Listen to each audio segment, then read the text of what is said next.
welcome back to our channel. Today we're going to be reading A Little Golden Book, Disney's Encanto, Mystery in the Rainforest.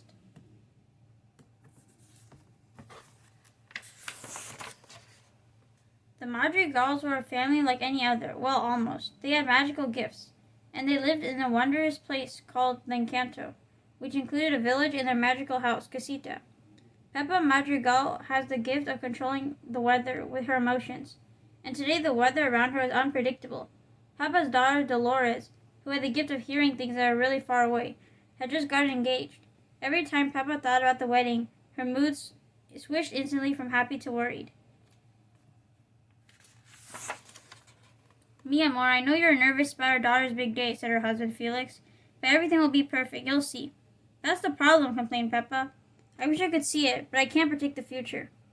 That gave their son, Camillo, an idea. Well, Tio Bruno can, said Camillo, who had the power to shapeshift. He snapped his fingers and changed his youthful face and curly red hair so that he looked just like his uncle. Bruno reluctantly agreed to help Peppa peek into the future. Everyone gathered around, but Bruno's vision didn't show a big party or the design of Dolores' wedding dress. The vision showed the Encanto looking gloomy and sad, with fallen trees, withered leaves, and patched soil. Abuela Alma, the matriarch of the Madrigal family, was worried. She asked Bruno if he knew what was happening. Bruno didn't answer, but he shared one last detail from the scene, a beautiful Flor de Mayo orchid. Abuela decided that the Madrigal should go to the village. Maybe someone there knew what was happening. In town, they met with a few worried families. Senora Ozma hadn't been able to prepare her famous empanadas because there wasn't enough corn for the dough, and the Flores family's avocado tree had been without fruit for weeks. Then when Mirabel, Abuela's youngest granddaughter, and Antonio, Dolores' little brother, went to buy a green mango with lime and salt at a corner stall, they were told there were no mangoes or limes. Camillo and his friend were also disappointed when they couldn't get a refreshing coconut smoothie. What do you mean there are no plantains, Julieta, Mirabel's mama, asked a man at the produce market. Back at Casita, Julieta continued complaining to Isabella, her eldest daughter, who was desperately trying to replace the withered flowers on all the balconies. The Madrigals called a family meeting to talk about the mysterious problem. We must find a solution soon, said Abuela Alma. Luisa, Mirabel's older sister, suggested planting new trees and growing fresh produce.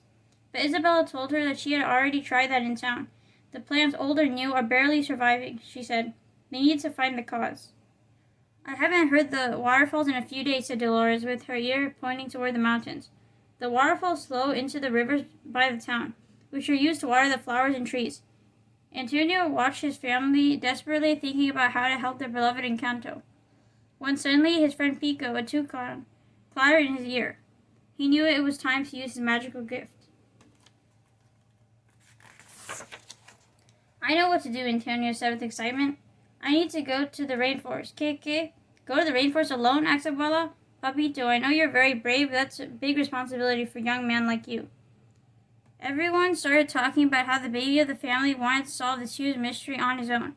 Mirabel jumped in. Are we forgetting Antonio's magical gift? She said. Obviously, he won't have to do this alone. He has animals. Go, son, make your family proud, said Felix, feeling hopeful. Everyone agreed.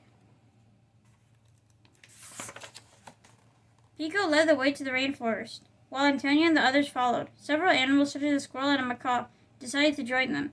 It wasn't long before they arrived at the edge of a dry river. The waterfall that fed into it was almost dry as well. Only a thin stream trickled down the wall of rocks onto the dry dirt. Chispy Ichiguro caught Antonio's attention and gestured it to a beautiful orchid that grew on a tree branch by the waterfall. A hummingbird buzzed near Antonio and said, It's a Flor de Mayo. It's still growing. It must be getting water from somewhere. Antonio turned to Pico the macaw and the hummingbird. Can you fly up there and look around? Then come and tell me what you see. At the top of the rock, the hummingbird got close to the flower, drawn by its scent. The three birds were admiring the orchid's beauty when they saw a large ceiba tree blocking the river. That was why the water was not getting to the Encanto. The three birds immediately flew back to tell Antonio.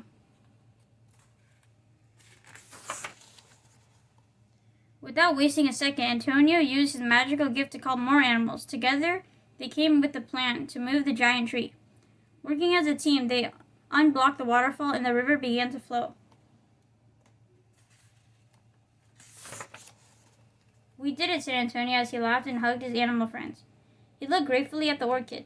Because of it, they had been able to discover exactly where the problem was. Soon the flowers and the trees in Encanto were to be healthy again, thanks to the water from the waterfall. Antonio and the animals returned to Casita. They shared their good news with the family and the entire community. "Great job, Antonio," everyone cheered. "Now let's have a wedding," said Peppa. "We are so proud of you," Mirabel said. "You helped your community not only with your magical gift, but also with courage and love, the gifts we all have within." Thank you for joining us for today's book read, a little golden book titled Disney's Encanto, Mystery in the Rainforest. We hope you guys enjoyed the book. Consider subscribing to our channel if you're new to this. Share this with your friends and family if they have kids that might enjoy Disney books. And take care. Stay tuned for more books coming your way. Thank you guys for joining us. Take care. Goodbye. Keep on reading. Bye.